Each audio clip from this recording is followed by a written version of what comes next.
Muy bien. Muy bien. Muchas gracias, Cristina María. Muy buenas tardes de nuevo para todos, para todas.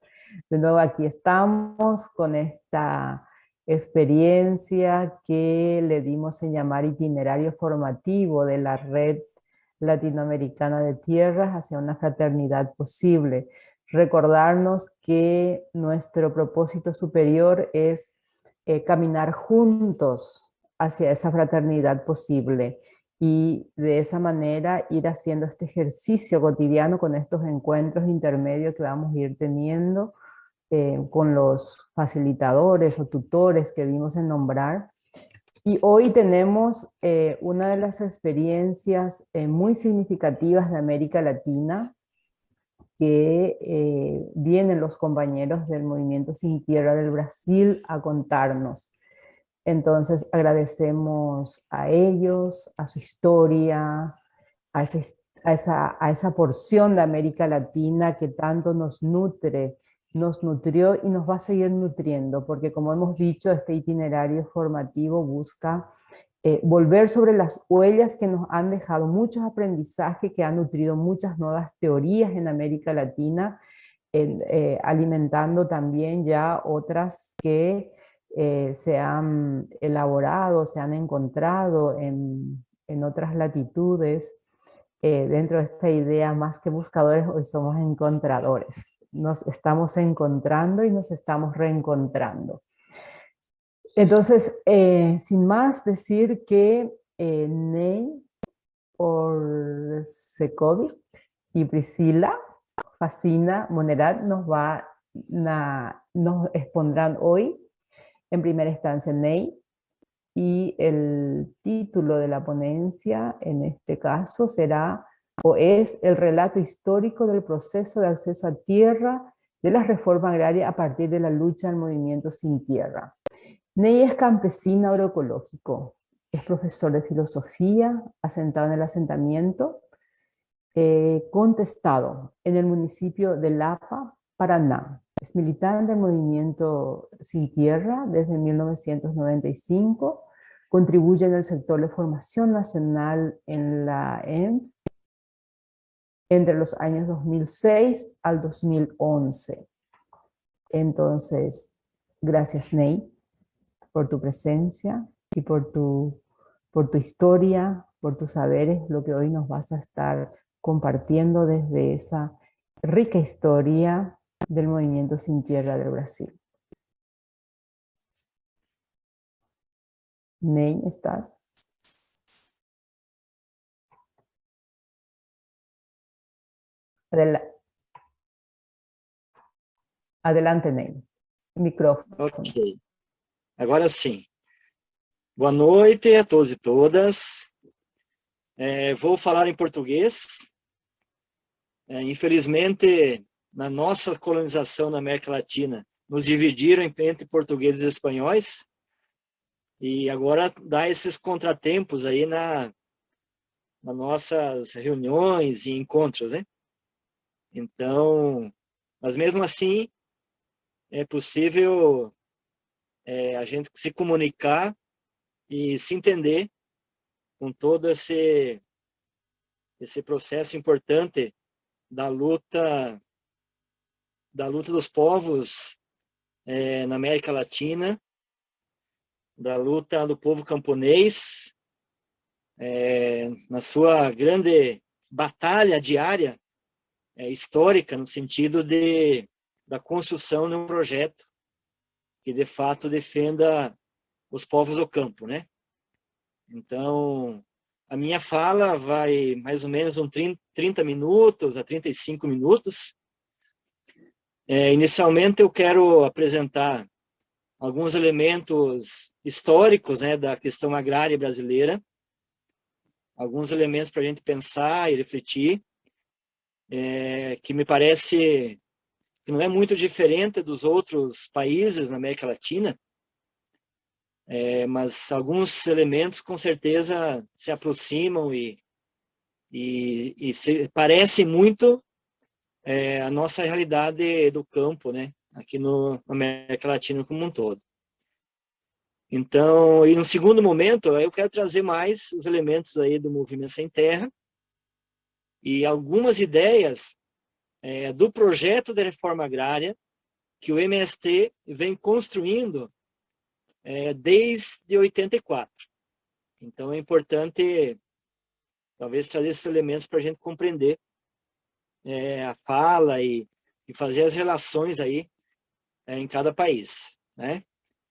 Então, assim, se for olhar a história do povo brasileiro, a história do Brasil, nos seus mais de 500 anos, a estrutura fundiária, ela nunca foi transformada. Então, desde a sua origem, né, a propriedade da terra, ela é concentrada, foi concentrada e continua concentrada nas mãos de poucas pessoas. Então, é importante reforçar isso, destacar, porque nos 500 anos de luta do povo brasileiro, de resistência, a estrutura agrária brasileira, ela nunca se transformou. Então, ela se mantém intacta, na verdade, porque ainda hoje, né, em torno de 46% das terras brasileiras estão concentradas na mão de 1% da população brasileira. Então, isso é um elemento importante, né, para recordar aí nos elementos da análise do trabalho de grupo depois. E por outro lado, existe no Brasil em torno de 5 milhões de famílias camponesas sem terra. Então, nesses 37 anos de luta do MST, ainda não se conseguiu transformar a estrutura fundiária, não se mexeu na base da estrutura da terra, então ela continua ainda concentrada de forma assustadora, né? Então, isso é importante clarear também. Eu queria tratar aqui, na verdade, 3 grandes projetos que permeiam a questão agrária brasileira, né? O primeiro grande projeto, e na sua história, na sua evolução, que talvez ainda continua muito forte, né, é o latifúndio, né, o grande proprietário atrasado. Então, se for olhar a história do Brasil, né, o grande latifúndio atrasado, ele permaneceu até pouco tempo, talvez até o período aí já do início desse século. A propriedade da terra ela foi hegemonizada, ela foi controlada pelo latifúndio, né, causando né, a expulsão dos povos do campo de uma forma assustadora, principalmente a partir dos anos 20 do século passado.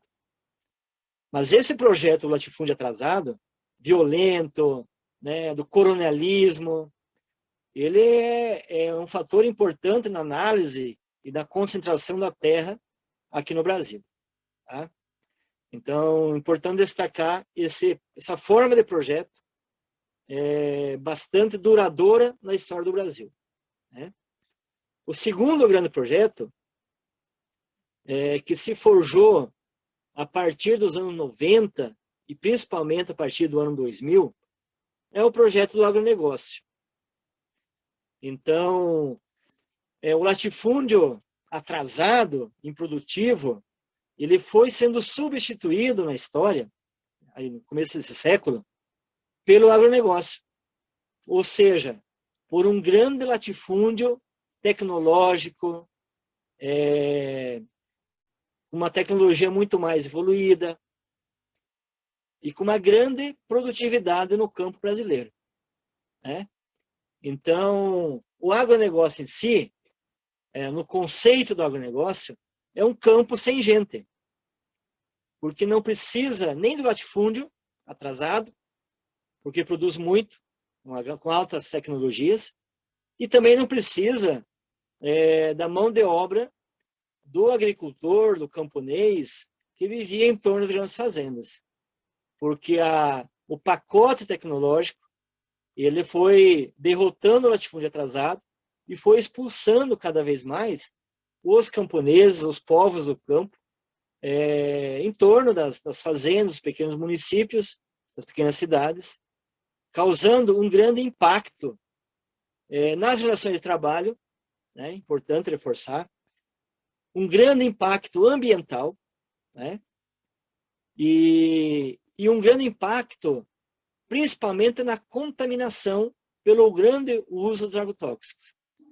Então, é importante reforçar que, a partir do ano 2000, esse projeto do agronegócio, de um campo sem gente, né, ele causou grandes danos ambientais, talvez na maioria do território brasileiro, né? Aqui no sul do Brasil, a transgenia, né, causou e está causando ainda grandes contaminações, principalmente devido ao grande uso de agrotóxico. Então, aqui na minha cidade, que é uma cidade pequena, de 50 mil habitantes, agora há poucos dias teve uma pesquisa da empresa pública que controla, né, a água, a distribuição de água aqui no município, e se comprovou 27 tipos de agrotóxico na água que as pessoas da cidade bebem todo dia. Então, é um absurdo o nível de contaminação da água e que as pessoas acabam consumindo. Não é de se apavorar, porque no Brasil, a cada ano, surgem em torno de 500 mil novos casos de câncer, devido em torno de 90% da contaminação e do uso do agrotóxico. Então, é assustador o crescimento das doenças cancerígenas derivadas da contaminação, de forma geral, utilizada nas grandes lavouras aqui no Brasil, né? Então, junto com isso, for olhar o nosso país como um todo, o Cerrado brasileiro, que talvez ali seja o berço das nascentes da grande maioria das vertentes de água potável no Brasil, também está sendo destruído pelo agronegócio para plantar soja. Então é importante reforçar isso. Na Amazônia, legal, Mato Grosso, Rondônia, a destruição das matas e a contaminação, não só das matas, mas das culturas dos povos originários que vivem naquele território, é um negócio assustador. Então, e principalmente nesse último período, talvez os últimos 5 anos para cá, né, mais recentes, a mudança das regras, a mudança da lei ambiental no Brasil, né, causou grandes transtornos e grandes danos para a cultura dos povos.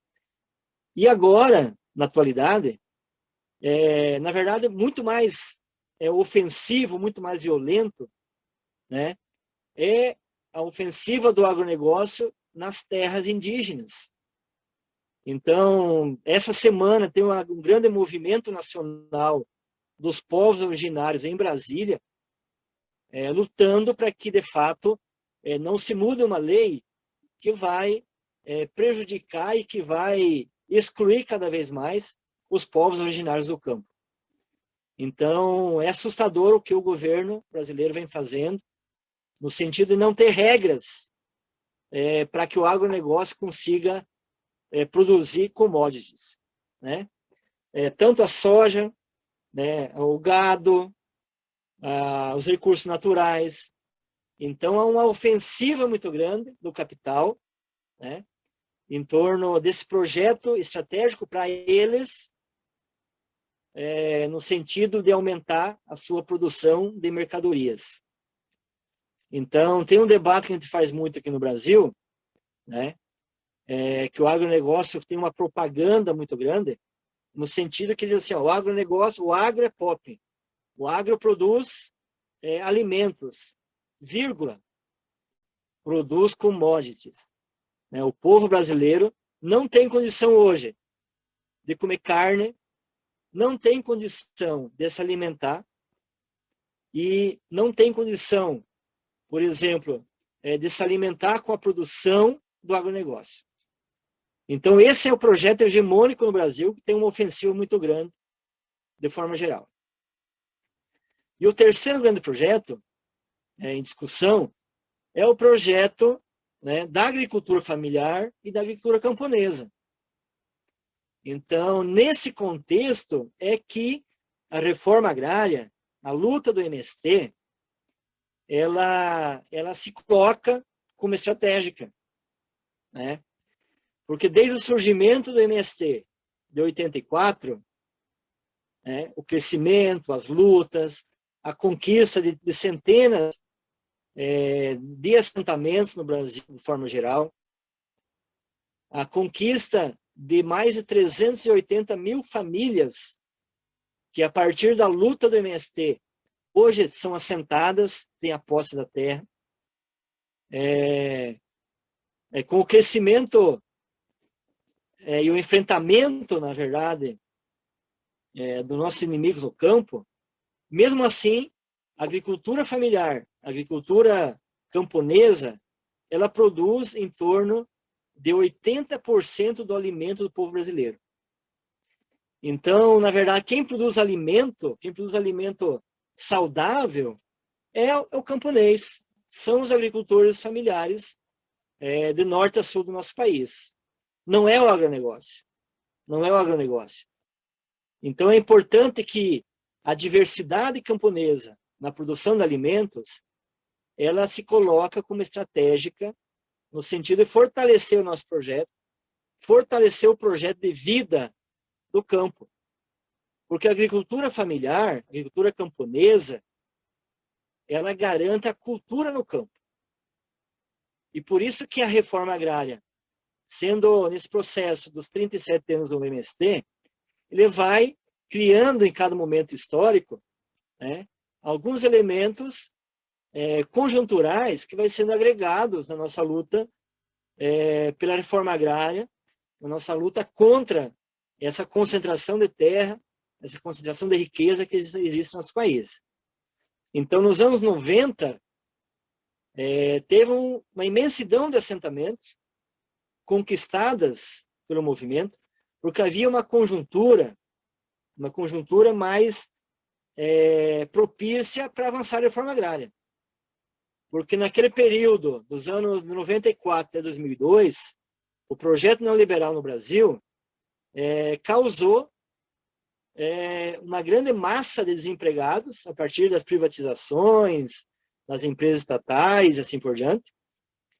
Gerou assim uma grande imensidão de trabalhadores que viviam na cidade e que eram no campo, eram camponeses e que tinham sido expulsos do campo para a cidade, retornaram para a luta pela reforma agrária, sonhando em voltar para a terra e dela tirar o seu sustento e o sustento de sua família. Então foi um movimento importante, porque havia uma crise de projeto neoliberal e havia um crescimento do desemprego e da luta pela reforma agrária nos grandes acampamentos naquele período, né? Então é importante destacar isso. Nos anos 2000 até 2010, importante destacar que havia uma esperança muito grande, né, da luta pela reforma agrária avançar cada vez mais, porque havia um governo popular, né, eleito por nós, trabalhadores na grande maioria, que era o governo Lula, né?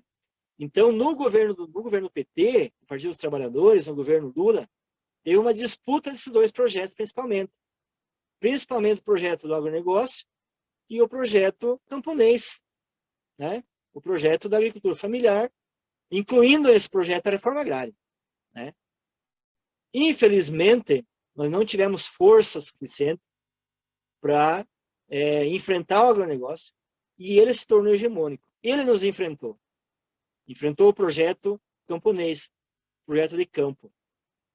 E por um bom período, inclusive na atualidade, ainda não temos força suficiente para derrotar o projeto do agronegócio, né? O projeto da elite do campo, o projeto do sistema financeiro no Brasil, que produz commodities e não alimento. Então, nessa perspectiva, é que a reforma agrária, a partir do último congresso do MST, ele cria uma dimensão importante e renova algumas coisas para o movimento, que é o grande debate no projeto que nós estamos discutindo e construindo, que é a reforma agrária popular. Qual que é a diferença da reforma agrária popular da reforma agrária clássica? Né? A reforma agrária clássica, até os capitalistas fizeram. No Brasil, nem isso tiveram coragem de fazer. Né? Então, ela foi superada nesse grande embate pelo grande pacote do agronegócio no campo, da grande propriedade.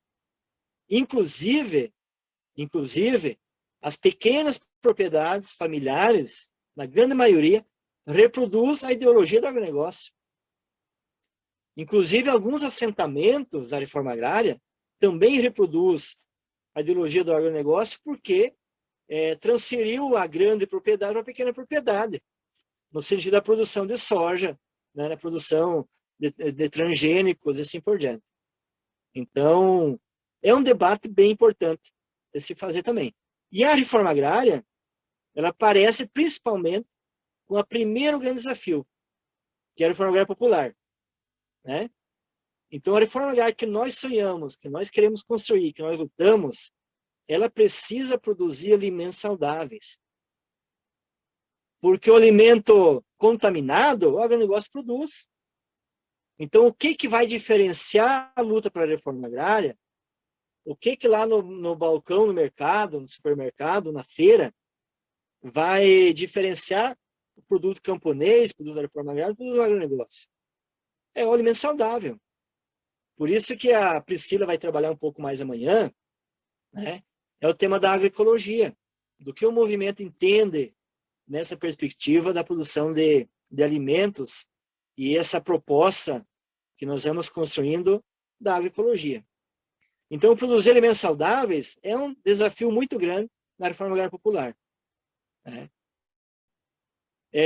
O segundo grande elemento da luta política, né, da luta ideológica, é a democratização da terra. Então, é impossível desenvolver, criar um projeto de sociedade com tanta concentração de terra, com tanta concentração de riqueza. O ano passado, 2020, foi o ano que o sistema bancário no Brasil mais faturou, mais rendeu para os seus bolsos, para o seu cofre, na história do Brasil. Então, é difícil você democratizar a terra se também não democratizar a riqueza. É um debate pertinente nessa perspectiva. Também, no ano passado, teve uma pesquisa que em torno de 104 milhões de brasileiros vivem de insegurança alimentar, porque não sabem se no próximo mês vai ter alimento para matar a sua fome e a fome de sua família. Então, é uma situação de muita insegurança do trabalhador brasileiro, de a metade da população do Brasil, no sentido que, de fato, vai ter o alimento, vai poder se alimentar de uma forma digna e justa. Né? E olha só, os 10 brasileiros mais ricos, os bilionários brasileiros, os 10 mais ricos, concentram a riqueza equivalente a um pouquinho mais de 100 milhões de brasileiros. Então, vocês imaginem 100 milhões de brasileiros, né? A riqueza de 100 milhões comparada na mão de 10 pessoas, de 10 bilionários do Brasil. E se vai ver a origem dos bilionários, é recurso público, é recurso do BNDES, são recursos do povo brasileiro que, em vez de ser direcionado para as políticas sociais, foi direcionado para as grandes empresas do agronegócio e que hoje são os grandes bilionários do Brasil. Então, essa contradição é importante apresentar. Sem a democratização da terra e a riqueza, não tem como avançar na reforma agrária popular, no projeto popular de sociedade. Né? Terceira ideia é os recursos naturais. Olha a água, por exemplo. A Coca-Cola, pouco tempo atrás, montou uma mina para produzir água, embalar água, em cima do aquífero Guarani, que é talvez um dos maiores reservatórios de água subterrânea. E vende a garrafinha, meio litro de água. Pouco tempo atrás eu estive no Mato Grosso, passei no aeroporto, fui comprar uma garrafinha de água, era R$8, meio litro de água. Então é um absurdo, né? Uma empresa com a Coca-Cola, né, controlar a distribuição de água potável no Brasil.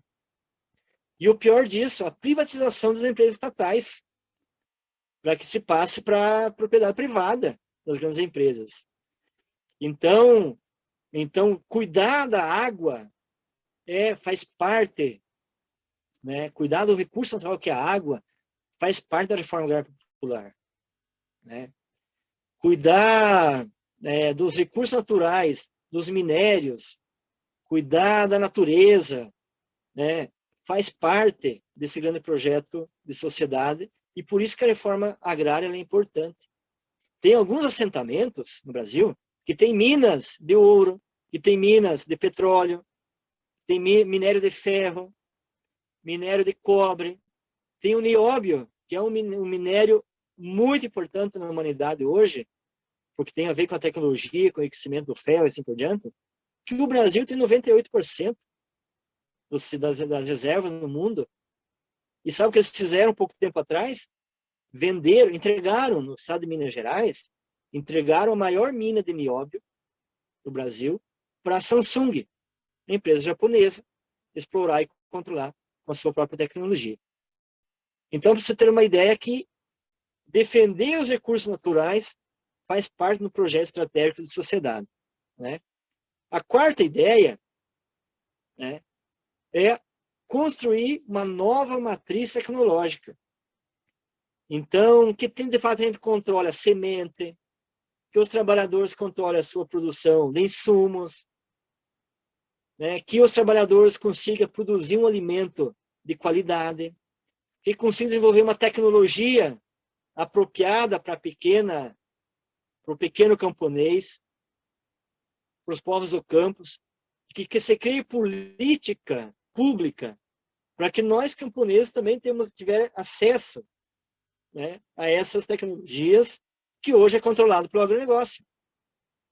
Então é impossível desenvolver o campo brasileiro sem distribuir a terra, sem criar tecnologias para que de fato a gente consiga se apropriar das riquezas e socializar essas riquezas para o povo camponês, para o povo que vive no campo, de forma geral, né?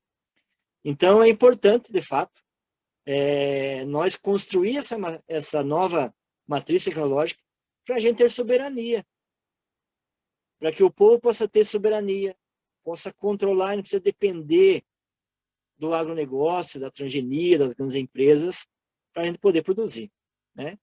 E não é novidade, né? Os povos, se for olhar um pouco a história dos povos, na América Latina, em qualquer continente, né, os camponeses sempre tiveram controle de muitas coisas, né? Das sementes, da tecnologia, da distribuição do alimento, de mantimento da cultura do povo camponês, do povo do campo. Então é fundamental recriar, ou retomar, ou resgatar essas tecnologias históricas que, de fato, podem fortalecer os povos do campo de forma geral, né? E junto com isso, aparece também um tema importante, que é a infraestrutura, né? As comunidades camponesas, as comunidades do campo, elas precisam ter acesso aos direitos. Precisa ter espaço de lazer, precisa ter espaço de cultura, onde a nossa cultura possa ser preservada, possa ser respeitada, e precisa ter também incentivo, seja dos movimentos, seja dos próprios governos, para que de fato mantenha o mínimo de condição para que as pessoas possam viver bem no campo, né? Com espaço comunitário, com uma moradia, uma habitação decente, né?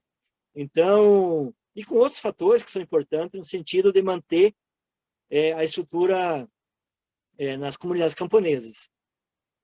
Nós temos algumas experiências e assentamentos onde tem muita produção e não tem estrada para tirar a produção. Então, é impossível avançar a reforma agrária, é possível avançar, né, um projeto social de sociedade e comunidade, se o camponês não consegue ter estrada para retirar sua produção. Então, vocês percebam que a infraestrutura é fundamental nessa perspectiva, né? E o outro elemento importante é a educação no campo, né? É fundamental que nós, camponeses, tenhamos uma educação própria da nossa realidade. Eu me criei no campo estudando numa escola que dizia que o camponês tinha que ir embora para a cidade, porque o campo era um lugar difícil de viver, né? Não tinha condição, era um sofrimento muito grande. Então eu tinha que estudar para ir embora, para morar na cidade. Então, ainda hoje, eu sou professor numa escola pública, numa comunidade aqui no município, que ainda tem essa ideia. Então, olha só a força da ideologia do Estado, no sentido de projetar na cabeça dos meninos, das meninas, dos educandos, né, que o mundo ideal é o mundo urbano, e não é o mundo camponês, as comunidades camponesas. E as crianças acabam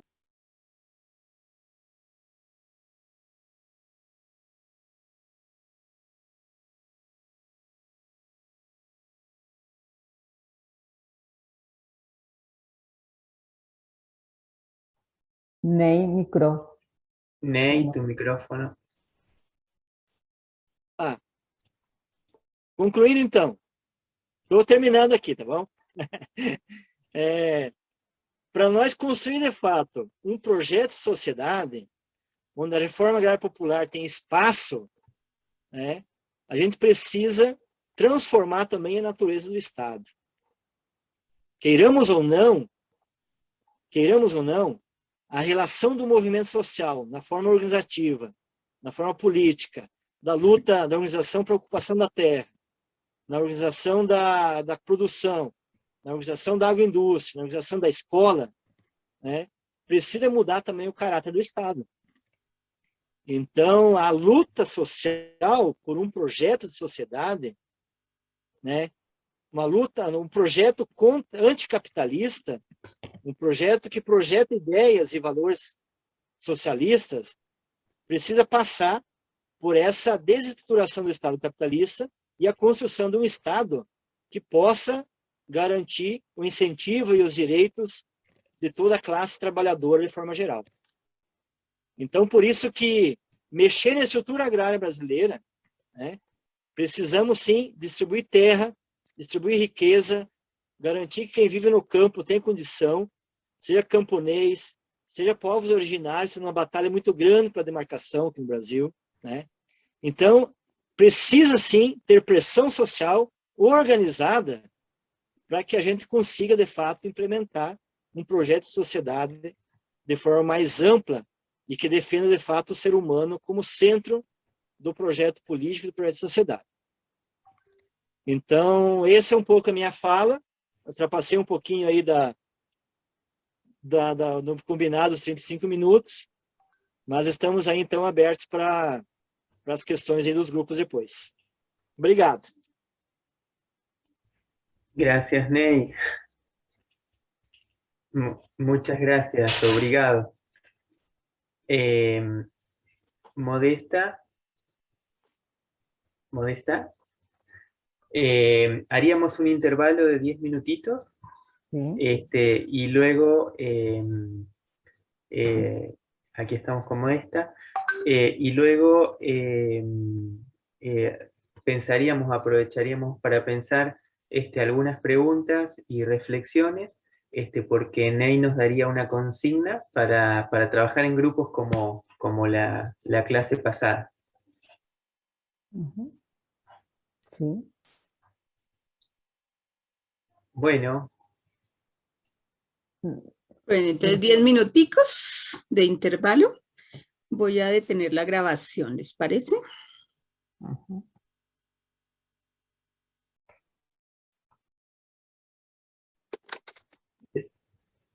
¿Te parece, Ney? Muito bem.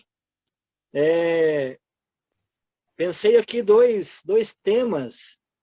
Claro, não precisa pensar somente os dois temas. Então, talvez fiquem livres aí. Estava olhando um pouco as perguntas no chat. Muito boas. Vou dar uma organizada melhor agora no trabalho de grupo. E depois posso comentar algumas coisas também.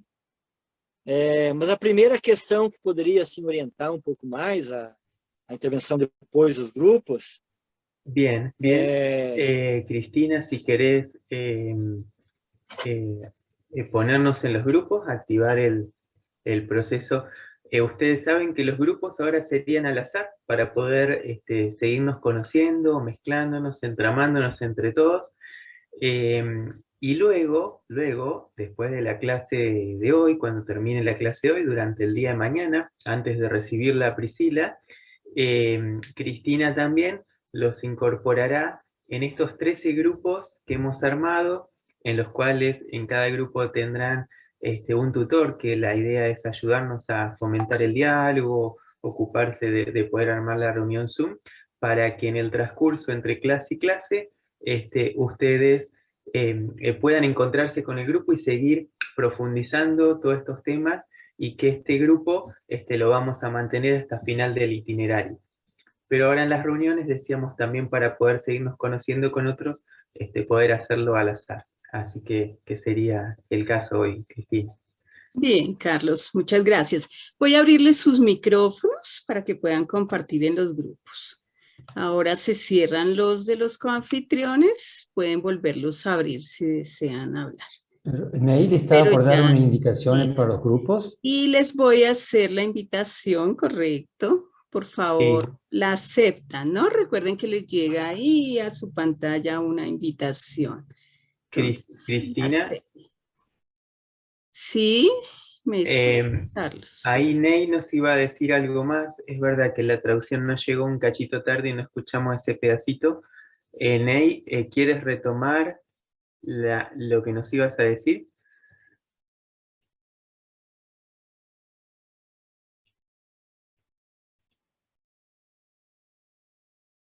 Ney, ¿nos escuchas?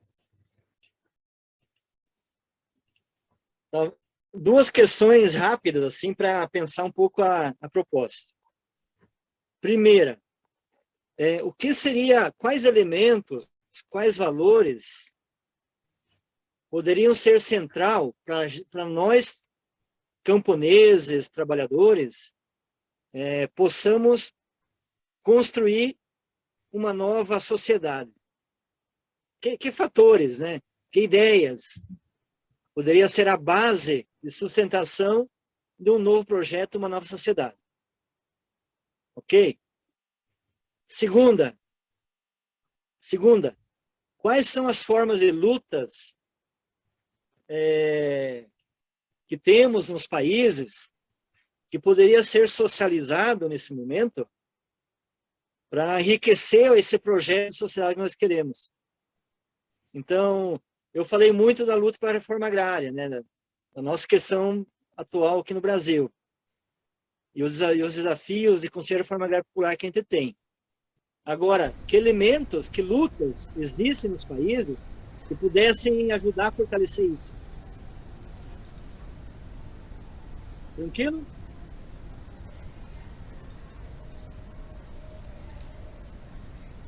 Gracias, Ney, gracias. Ahora sí llegó la interpretación, justo así que... Carlos? Sim.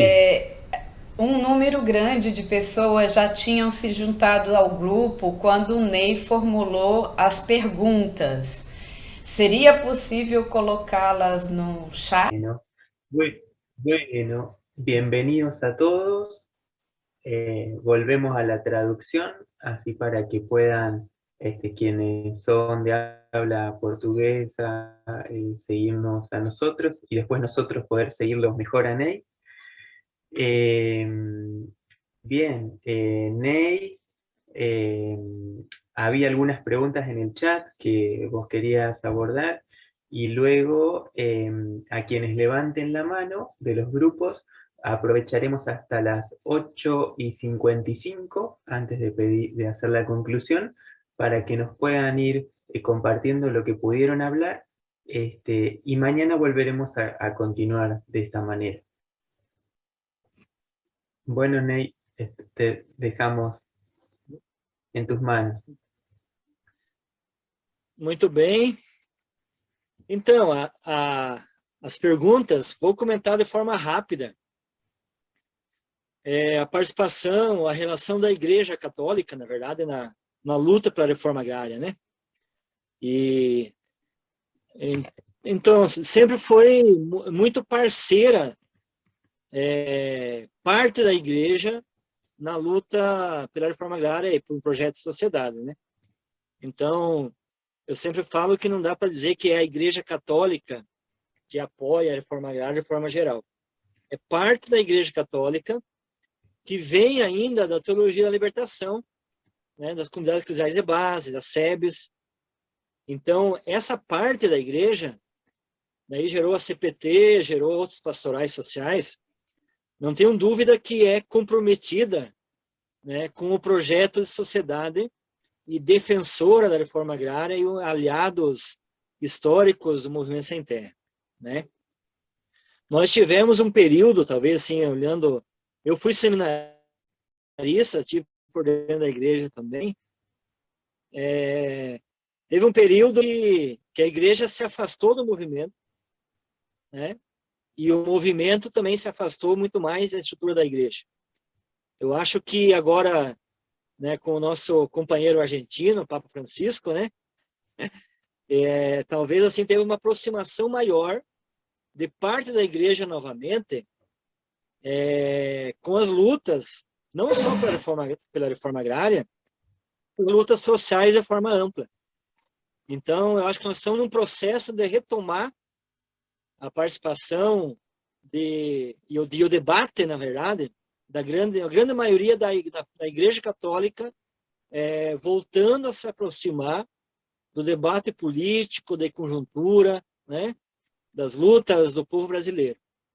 Então, a CPT sempre foi aliada histórica. Aqui no Paraná, nós tivemos por muitos anos uma relação muito próxima, né, e a CPT muito forte, muito atuante no Estado.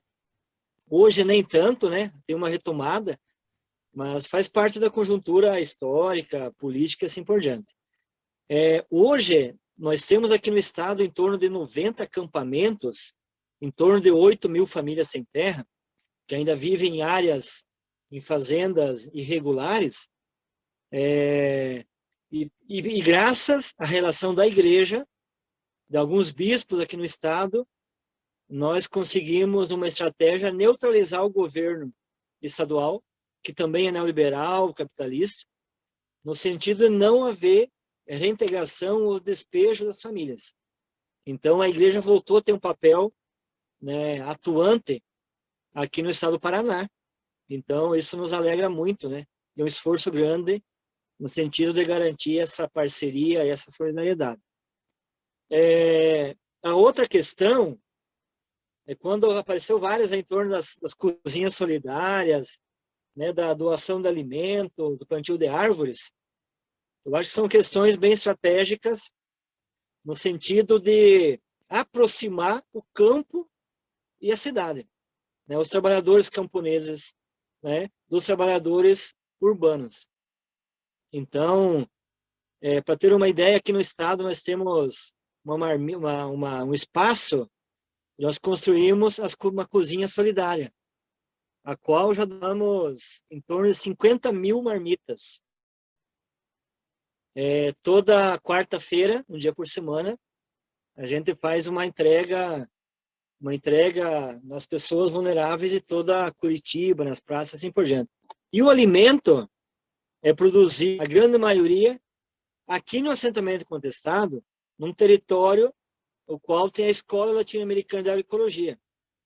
Então, a Daiane, que está aí também faz parte da escola, é um projeto enorme, muita produção de verduras, legumes, tubérculos, as quais abastecemos a cozinha em Curitiba, né?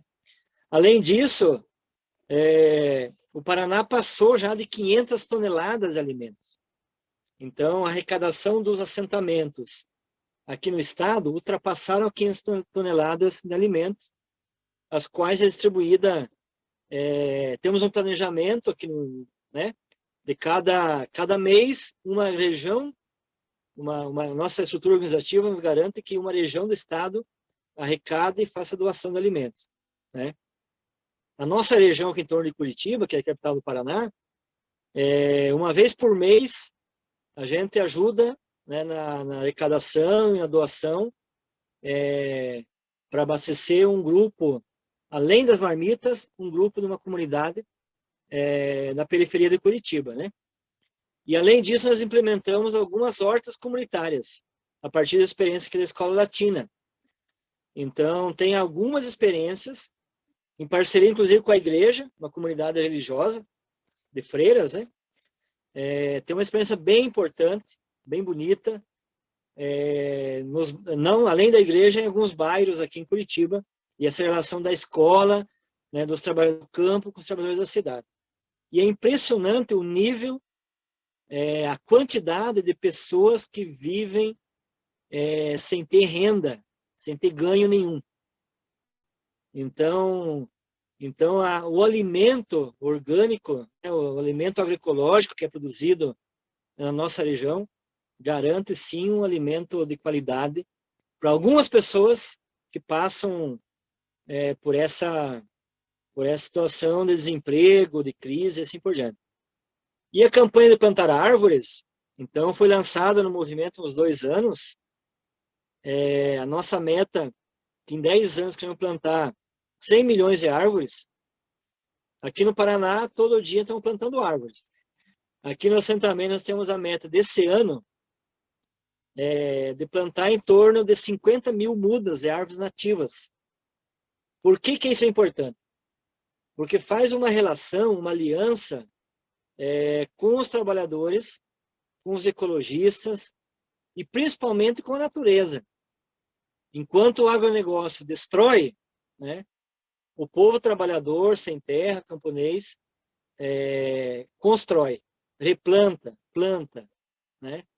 Então, a tentativa de plantar 100 milhões de árvores em 10 anos, nós queremos que se torne cultura, né? Cultura do povo camponês, de todo dia plantar árvores, plantar sementes e reformular, de fato, nossa fauna, nossa flora, de forma geral. Então, são estratégias que, nesse período de pandemia, enquanto o governo genocida nos mata, né, nós dialogamos com a sociedade, com os trabalhadores, de uma forma não de levar coisas para eles, para as pessoas, mas de construir uma relação que seja duradoura, que seja permanente e que tenha um futuro dentro de um projeto de sociedade que nós queremos. Falei muito.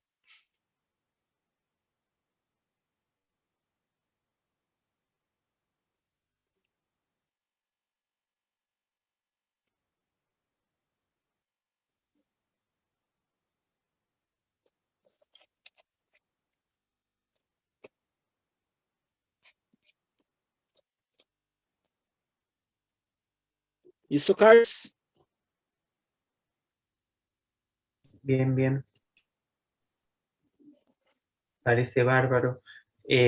Aquí, Ney, si te parece, tenemos 3 hasta ahora representantes de grupo para que quieren compartirte su reflexión. Si, bueno, vos los vas habilitando, tenemos hasta las y 55, según el horario de cada uno de nuestros países en nuestra Latinoamérica. Así que Ney está primero, creo, Juan David, si te parece, y bueno, para poder ir compartiendo y que puedas contestar. Muy bien. Juan David, abre tu micrófono. Listo, perfecto. ¿Se me escucha bien, de casualidad? Muy bien. Bueno, antes de comenzar con mi intervención, pues quería comentarles un poco, o bueno, digamos, hacerle un pequeño homenaje a una persona que fue muy importante para el movimiento estudiantil de Unicauca, la cual fue asesinada hace 2 días, Esteban Mosquera, y pues fue una persona que luchó por los procesos sociales y por los procesos estudiantiles, y pues me agrada mucho poder contarles que pues a pesar de que falleció, lo asesinaron, pues su lucha sigue y pues esa lucha se ve materializada en cosas como la que estamos viendo en este momento. La construcción desde toda Latinoamérica, desde pensarnos qué pasa con nuestras sociedades y pues es muy bonito y pues quería comentarles un poco sobre esto. Desde parte de la familia Unicauca nos duele que se nos haya muerto el compañero, que no lo hayan matado, pero la lucha sigue y seguiremos adelante. Por cada uno que caiga, más alzaremos la voz. Y pues aquí ya pasaré pues a hacer como la exposición. Los integrantes pues del grupo fueron Mirta Rojas, Pedro Cortés, Carlos Felipe Rosso, Alexandra Cardoso, Germán Jacome y pues quien les habla que es Juan David. Para la primera pregunta, que es ¿qué elementos deberían ser centrales en el diseño de otra sociedad? Pues en consenso construimos estos puntos. Y uno es que se genere un respeto a la institucionalidad, a las particularidades de cada pueblo y nacionalidades, tomando en cuenta el valor que tiene la tierra en las comunidades. También es importante mantener a la familia, pues desde un concepto ampliado y deconstruido como la base del respeto a la cultura de cada uno. Pues en el entendido de que pues no solamente es la familia occidental, sino los diferentes tipos de familias que cada comunidad pueda tener. Educación ampliada e incluyente, una educación que forme de 0 a siempre, como lo decía una compañera en el grupo que era Mirta. Tener pues la ética del cuidado del ambiente, la producción local y el derecho a la alimentación sana. También tener un enfoque de derechos humanos, del respeto al otro y de construcción desde la diferencia. La sociedad basada, no basada o deconstruida más bien, fuera del capitalismo y el mercantilismo. Tener un enfoque comunitario, humanos como seres vivos y no como cifras o mano de obra. Y democratizar los medios de producción. Eso sería en cuanto al primer punto. En cuanto al segundo punto, pues debido a que la discusión se amplió mucho en el primer punto porque estaban muy buenas las preguntas, pues sacamos solo 3 ítems para el segundo. Y sería, pues la pregunta es, ¿qué formas de lucha en los países podrían fortalecer nuestros proyectos de sociedad? Y estos serían, pues, la educación integral, desde la casa hasta la institución y de 0 a siempre. Esto en el entendido de que todo espacio de formación para los seres humanos, o todo espacio, mejor dicho, de socialización o de compartir con el otro, es un proceso de construcción, es un proceso educativo. Desde mi espacio laboral, desde mi institución, desde mi universidad o desde mi casa, en todo espacio estoy aprendiendo constantemente.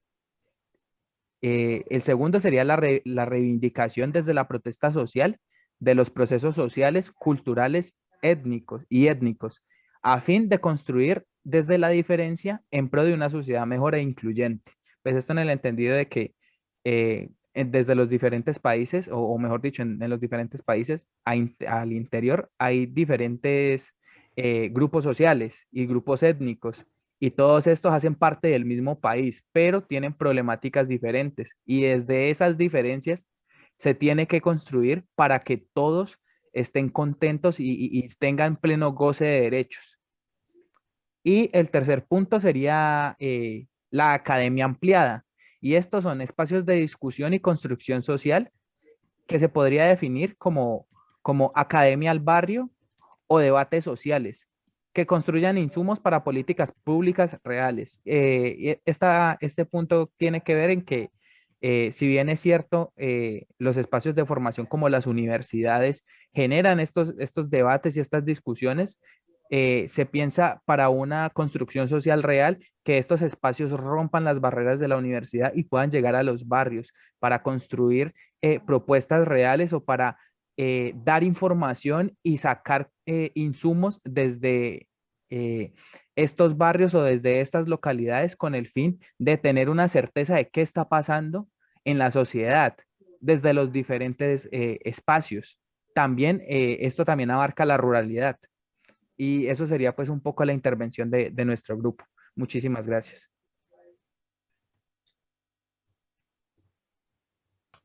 Gracias a ti, Juan, David.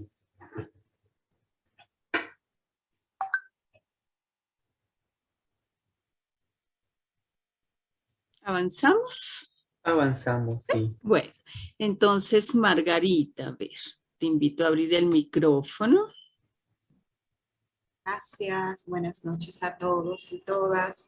Bueno, en el grupo estábamos Elber Quiñones de Ecuador, Alma Ramírez de México, Fraxila Díaz de Perú, pero ahora está en Buenos Aires, está Alma Ramírez de México, ahora mencioné Patricia Vargas de Colombia y Erwin Alvarado, y quien les habla, de República Dominicana.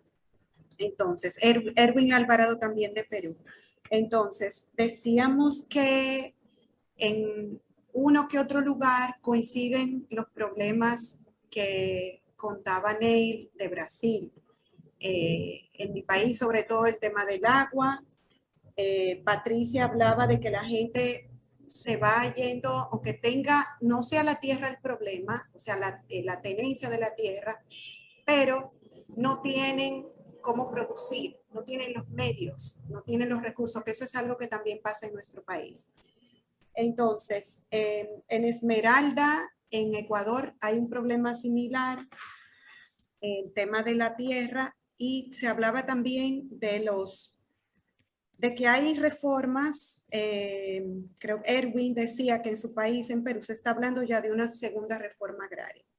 Entonces, un aporte al tema de las luchas, yo estaba comentando, y esto viene de un proceso que ya tenemos más de 10 años conociendo una red latinoamericana que tiene que ver con la participación popular en políticas públicas, con las constituciones. Nuestros países tienen constituciones que no recogen el sentir de la gente, que no recogen lo que resulta de esos procesos participativos. Decía Patricia de Colombia que se hacen muchos procesos participativos, que se hacen muchos acuerdos, que se hacen leyes, que se hacen reformas, pero luego no se implementan.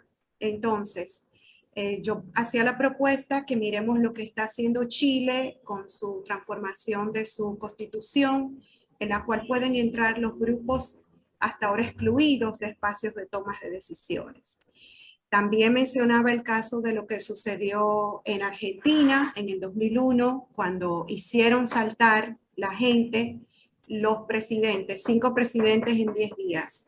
Entonces, ¿por qué? Porque sentían que estos representantes no representaban sus intereses. Creo que es algo que está sucediendo, que no se ha terminado y que sucede en muchos de nuestros países.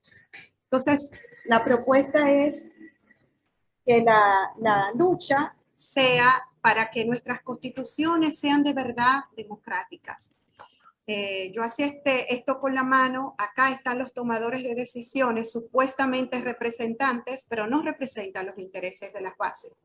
Y las bases acá reuniéndose, construyendo procesos nuevos, construyendo con todas esas ideas innovadoras, pero falta algo que conecta todo eso que están produciendo muchos grupos, muchas redes que tienen esas necesidades que se han estado planteando aquí y que son conocidas de todos, pero los que tienen las élites de poder político y económico no permiten que todo eso que se está produciendo se concretice, porque las constituciones no están abiertas. Ya eso también lo hablábamos hace unos años en una reunión en la cual participamos en Brasil personas que son constitucionalistas de varios países. De hecho, uno con el cual tuvo un intercambio cara a cara era un constitucionalista de Brasil y decía, nuestros países no tienen una constitución que los obligue a los legisladores a tomar lo que se produce desde las bases. Entonces,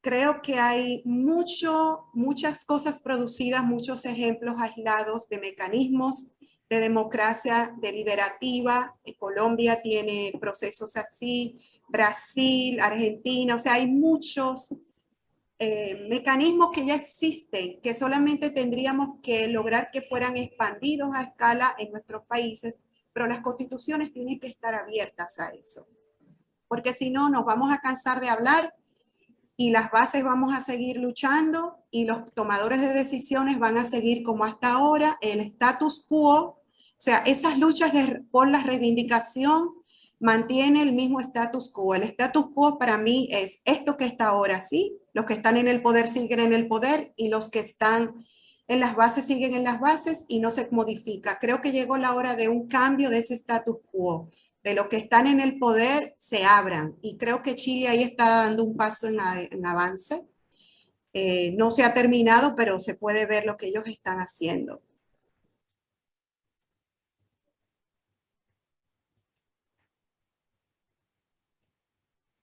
Gracias, Margarita. Muy, muy amable y continuamos. Tenemos unos últimos minutitos para la participación de Beatriz. Así que, Beatriz. Carlos, disculpa, también tenemos a Rosalba. Entonces, alcanzamos, ¿cierto? Con Beatriz y Rosalba. Hola. Sí, alcanzaríamos, sí. Muy bien. Bueno, mira, alguien más alzó la mano. Beatriz. Sí, hola. Hola, ¿me escuchan? Hola, Beatriz, te escuchamos. Bueno, en nuestro grupo estuvimos Anita Benavida, de Ecuador, me corrigen si está mal, Jorge Agustín Frigueiro, de Córdoba, Argentina, Elsie Perucho, de Colombia, Vidalina Barrios, de Paraguay, y Beatriz Ferreira, de Paraguay. Realmente muy interesantes las preguntas, sobre todo escucharle al Movimiento Sin Tierra del Brasil. Sabemos de su lucha, nosotros siempre nos inspiramos en el Movimiento Sin Tierra del Brasil acá en Paraguay, y bueno, nosotros en la primera pregunta que vimos es que la tierra sea un elemento, un medio de producción de alimentos que den vidas, que la agricultura familiar campesina esté centrada en desarrollar producción con respeto a la tierra, al agua, a la floresta y a los animales, que no utilicen insumos para la producción que dañe la salud y sobre todo también a la naturaleza.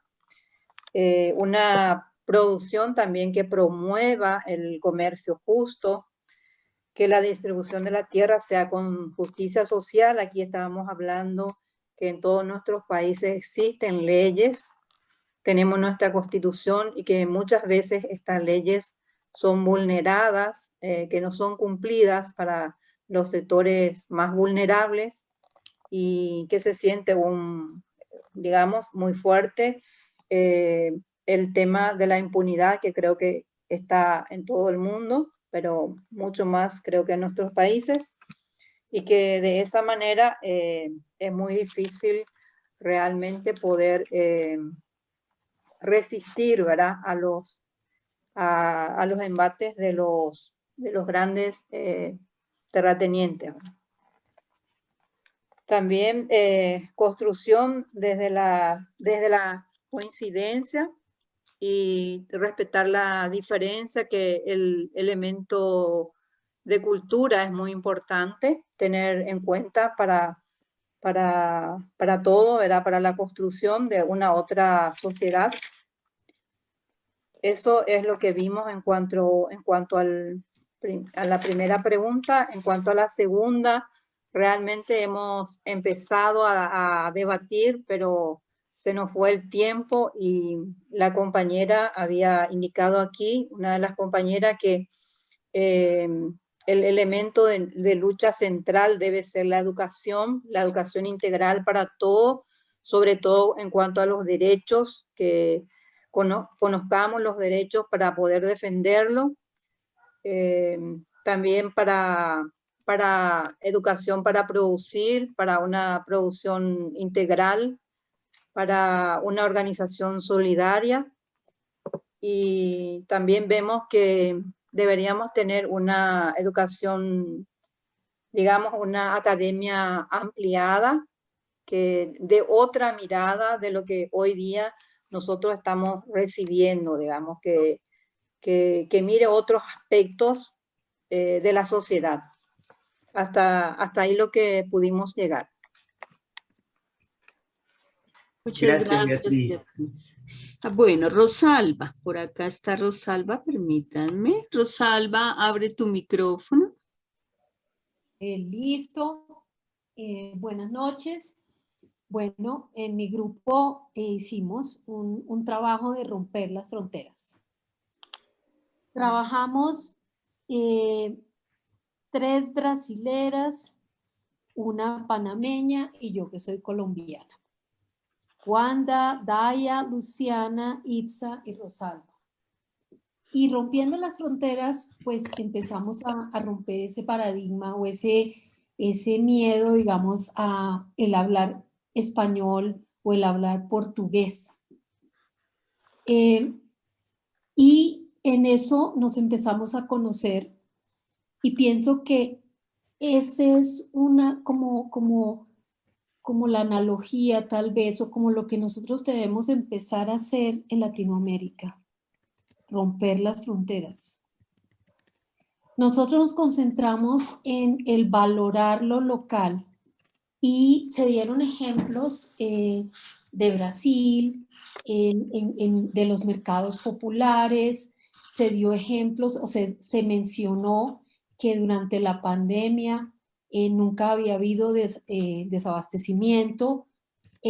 Digamos que en el caso de Colombia ha habido, yo mencionaba que para mí, digamos, el COVID fue de alguna manera un ángel que despertó a muchos campesinos hacia ubicar nuevos mercados, y se ha valorado mucho el consumo de lo local, que es donde, digamos, que yo radico aquí nuestro ejemplo. Estamos tan colonizados que entonces empezamos a valorar incluso hasta que nos traigan los alimentos, o lo que se cree que son alimentos. Entonces, aquí, como que en conclusión fue esto: valorar el consumo de lo local, valorar los alimentos producidos por la gente. No tocamos los 2 puntos tan explícitamente, las 2 preguntas, ¿qué elementos deberían ser centrales en el diseño de otra sociedad? Pues yo pienso que es la valoración de lo local, en lo profesional, en lo académico. ¿Sí? Digamos que personalmente yo pienso que nosotros debemos empezar a valorar el conocimiento nuestro, el conocimiento autóctono, el conocimiento de la América Latina, ¿sí? Incluyendo a Brasil, y es delicioso ese intercambio cultural que se puede tener cuando rompemos las fronteras. Agradezco mucho la oportunidad. Pienso que ya fue muy rico trabajar compartiendo, tratando de comprendernos con los diferentes lenguajes, pero finalmente valoro mucho el trabajo del Movimiento Sin Tierra. Conocí hace unos 2 años un campamento, Marielle Vive, les dije a mis compañeros brasileros y quedé fascinada con eso. Un saludo para Juan David, que habló de los problemas que tiene Colombia con los líderes sociales, porque si queremos transformar la América Latina y seguimos permitiendo que se maten a los líderes sociales, pues espero que, como Juan David decía, por uno muerto nazcan muchos más. Un abrazo para todos. Muchas gracias, Rosalba. Muchas gracias por tus palabras. Y bueno, llegamos, la idea sería, van a ver entre hoy y mañana que van a ir siendo incorporados a los grupos WhatsApp, donde poder empezar a dialogar y entramarnos, profundizar sobre estos temas que se trabajen en las clases, con los tutores que se presentarán en el grupo WhatsApp, cada uno. Queríamos hacer la conclusión con Ney y con Modesta. Modesta, si querés.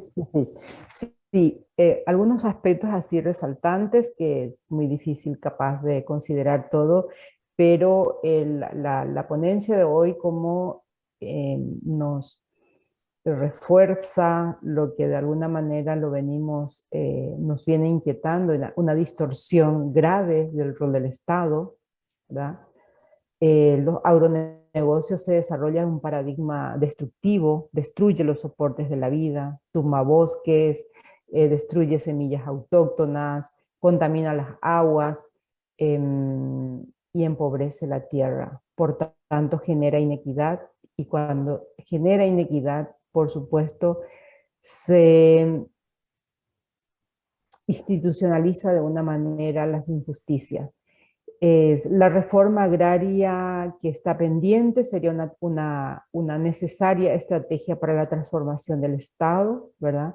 Por tanto, urge un sistema educativo transformador desde las familias hasta llegar a la academia ampliada, y la agricultura familiar naturalmente preserva la vida, revaloriza todo lo que es los conocimientos, los saberes, el vínculo con la tierra, donde se da, se reproduce por sobre todas las cosas las culturas, las relaciones interpersonales, donde se puede revalorizar también el consumo local, y de alguna manera nos asegura la calidad de los alimentos fundamentales, que la pandemia nos mostró que es fundamental el cuidado de lo que nosotros podemos llevar a la boca, porque es de alguna manera desde donde se transforma nuestra sangre y lo que de alguna manera hace a nuestra salud.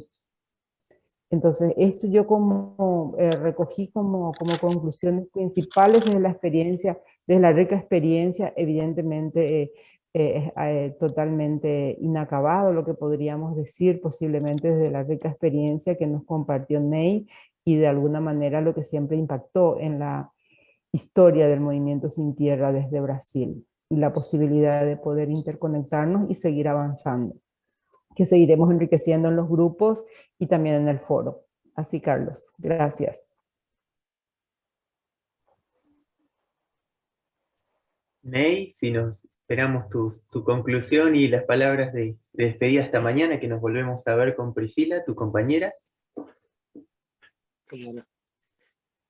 Muito bem. Boas reflexões aos grupos. Eu acho que traz muitos elementos fundamentais de reflexão, de solidariedade, né, de comprometimento com um projeto de vida, mesmo que haja morte, né? Então, na verdade, isso é forte a gente perceber que ainda a classe dominante, o capitalismo, assassina os nossos companheiros e nossas companheiras. Então, isso talvez seja uma das questões que quase em todos os países da América Latina a violência é muito forte, e isso é histórico, né? No Brasil, qualquer movimento histórico que se levantou contra uma bandeira de luta social, a grande maioria foram reprimidos pelo Estado, né? Pelo braço do Estado. Infelizmente, continua até hoje, né?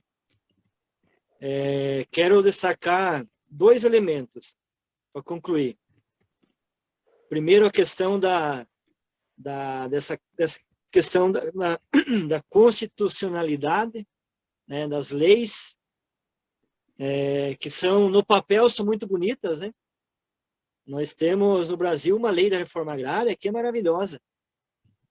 Agora, se nós, sem terra, ficássemos de braços cruzados, esperando a vontade do Estado em fazer a reforma agrária, com certeza não teria nenhuma família assentada. Então, aí a importância da rebeldia, a importância da organização coletiva para fazer com que essa lei, com que essa Constituição seja, de fato, executada, implementada em cada país. Então, aqui o que é claro, se não tivesse luta social, não teríamos conquistas. O que nos traz conquistas, né, numa vida melhor, é a organização, é a luta que a gente faz todo dia, né? E assim também, com certeza, deve ser em todos os países.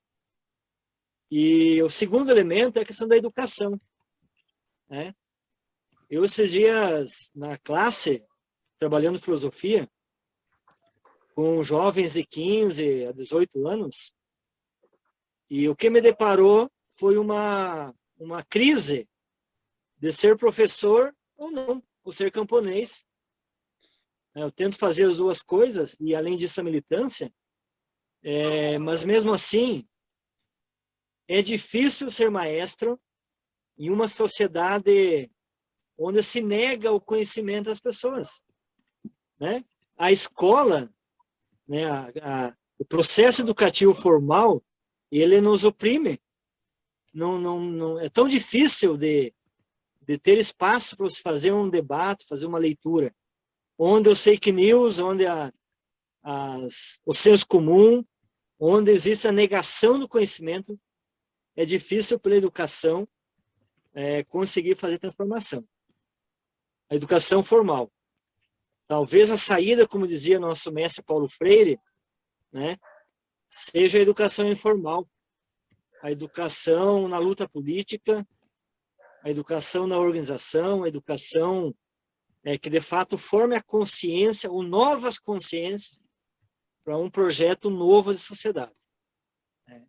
Talvez seja o caminho que nos eduque muito mais do que a escola em si, do que a educação formal em si. Claro que a luta é ampla, é um direito, né? Nós precisamos fazer a luta pelos direitos que foram negados historicamente para cada trabalhador, do campo principalmente. E talvez aí a companheira Modesta fez uma síntese, né? Fiquei muito feliz com a capacidade de síntese da Modesta, e deixou muito claro assim o que é os projetos que estão em disputa na América Latina. E talvez a saída não esteja somente no país, né?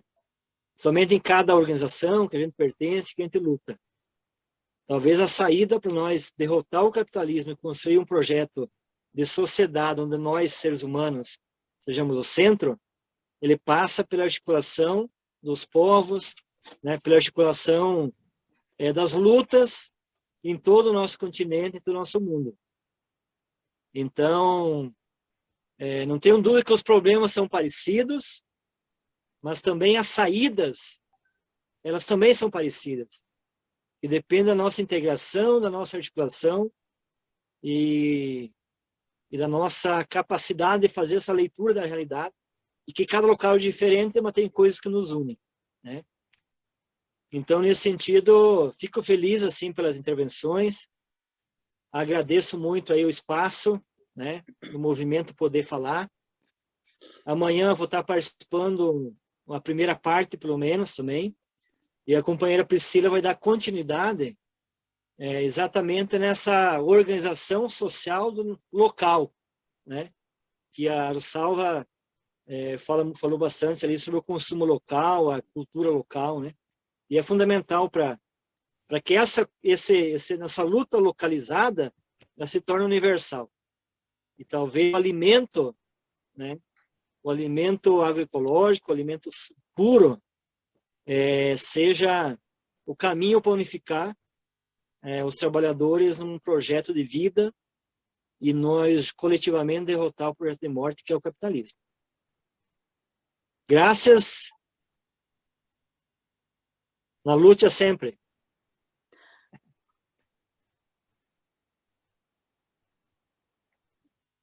Gracias, Ney. Muchas gracias a todos. Excelente, te agradecemos muchísimo y mañana continuaremos. Les saludamos a todos. Que tengan un buen descanso,